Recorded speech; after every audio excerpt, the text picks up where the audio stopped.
Hey, this is a mortgage old gangsta of Best Mortgage Salt Lake. Just want to quickly share a snippet from our first-time home buyer seminar.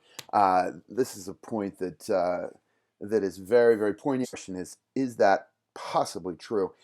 This is a clip from the article that he had posted on entrepreneur.com. Grant Cardone, if you're in sales, this guy is a master. But he said this: buying a home is for suckers. A home isn't an investment because it doesn't pay you every month. His verbiage starts: should you own a home, unless you have 20 million bucks in the bank in cash, you have no business buying a home. And I don't think that's true. Grant says that a home is not an investment, and I think he's trying to say it's not a cash flow investment because it doesn't pay you month to month to month. And it does have an expense component. But tell me, rent doesn't have an expense component.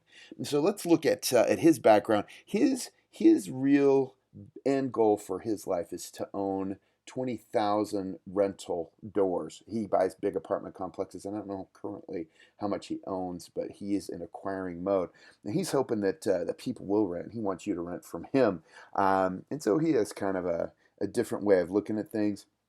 But renting isn't an investment any more than a mortgage payment is. You have to pay something to somebody to live somewhere.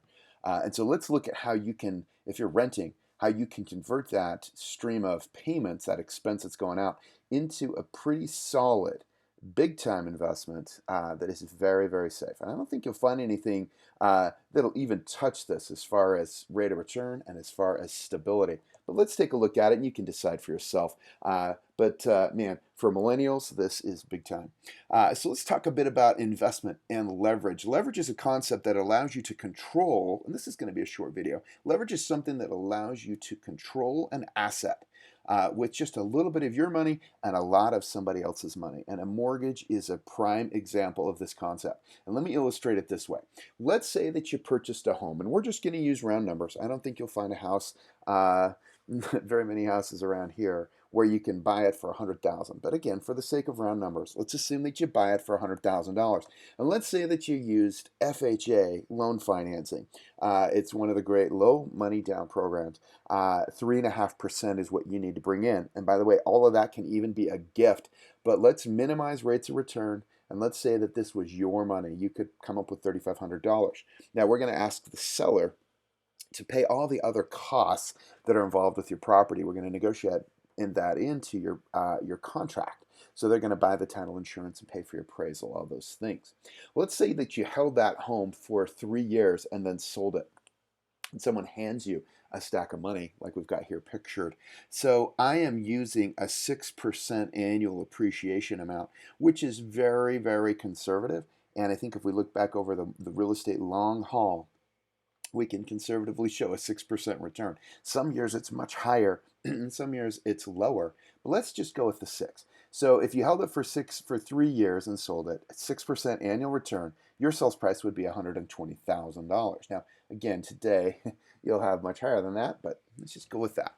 So 20,000 profit that's left in your bank after you pay off your $100,000 FHA mortgage, and that'll pay down just a little bit, but again, round numbers.